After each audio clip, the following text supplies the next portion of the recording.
देश में इन दिनों ईवीएम की जगह पर बैलेट पेपर चुनाव कराने की मांग अलग अलग क्षेत्रों से तेज होती जा रही है। चुनाव आयोग से ये मांग की जा रही है कि ईवीएम की जगह बैलेट पेपर से ही चुनाव होने चाहिए, जिससे निष्पक्ष और कहीं ना कहीं पारदर्शी तरीके से नतीजे सामने आ सके। इस पर बसपा सुप्रीमो मायावती ने भी अपने पिछले जन्मदिन और इस जन्मदिन पर भी, और जब भी कोई चुनाव में हार का सामना करना पड़ता है तब उन्होंने यह मांग उठाई कि जब से ईवीएम से चुनाव हो रहे हैं तब से हमारी पार्टी को कहीं ना कहीं हार का सामना करना पड़ रहा है। हमारा जनाधार जमीनी स्तर पर है, लेकिन जब हकीकत में वोटों की गिनती की बात आती है तो हमारा जनाधार नजर नहीं आता। मायावती ने इसको लेकर एक नारा भी दिया था कि वोट हमारा, राज तुम्हारा नहीं चलेगा।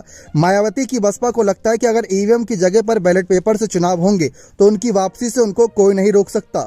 उन्होंने 2007 का उदाहरण देते हुए कहा कि तब हमने पूर्ण बहुमत के साथ आसानी से सरकार बनाई थी, जनता का जनाधार हमारे साथ था, लेकिन अचानक से कैसे ईवीएम के साथ छेड़छाड़ होने लगी, सरकारी मशीनरी का दुरुपयोग होने लगा, जिसके बाद से हमारी पार्टी को कहीं ना कहीं नुकसान झेलना पड़ा।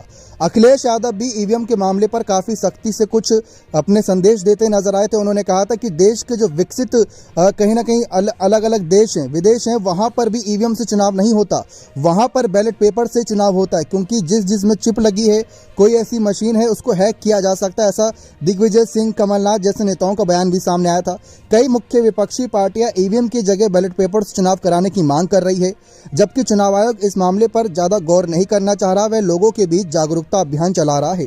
लेकिन क्या आप सभी को भी लगता है कि सचमुच ईवीएम की वजह से ही मायावती की बसपा का जो एक कहीं ना कहीं पार्टी थी वो डूबता जहाज बन गई है इस समय? अगर ईवीएम की जगह बैलेट पेपर चुनाव होते हैं तो आप सबको भी लगता है कि क्या बीजेपी की हार आसानी से होगी? क्या भाजपा की सरकार सत्ता खो देगी? क्या बसपा सत्ता में आ जाएगी, या कांग्रेस, या फिर समाजवादी पार्टी? किसका जनाधार जमीनी स्तर पर ज्यादा मजबूत है, क्या बैलेट पेपर से ही पता चल पाएगा? इस वक्त चुनाव आयोग के सामने ईवीएम एक बड़ा मुद्दा बनता जा रहा है, क्योंकि इस बार ज्यादा मोर्चेबंदी की जा रही है। अभी चुनाव नहीं हुए हैं तब इतना मोर्चाबंदी हो रही है। 5 राज्यों के चुनावों के बाद भी ईवीएम पर सवाल खड़े हुए थे। अगर इस चुनाव में विपक्ष हार जाएगा तो ईवीएम पर सवाल लाजमी सी बातें खड़े करेगा, क्योंकि हर बार वह ईवीएम पर ही ठिकरा फोड़ता है।